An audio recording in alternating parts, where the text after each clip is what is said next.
Alright, I'm going to make a chocolate strawberry dump cake. You're going to need a devil's food chocolate cake mix. You're going to need strawberry pie filling, 1 stick of butter, softened or melted. The recipe calls for cherries, like a Black Forest cake.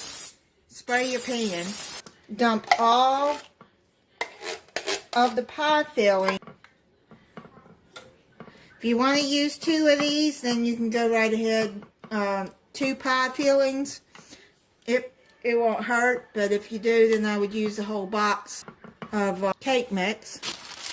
This is really easy, guys, and these dump cakes are so good.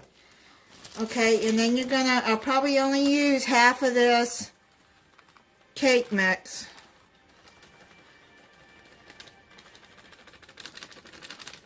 Because I'm not going to need the whole bag of it.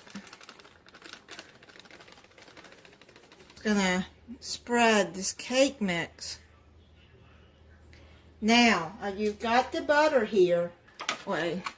Spread the butter around it.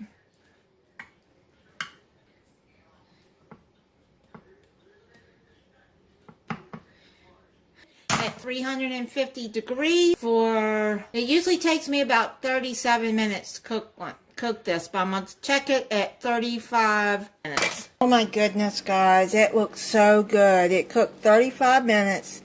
It smells so good in here, almost like brownies. Look at it bubbling up here. Let it set for a little bit, because it's like still cooking. Yum yum. I know this is going to be good. It smells, I mean, like I said, it smells like brownies in here. It's cooled down. I'm going to get some. Let you know how it tastes. It looks good. Oh man, that's good.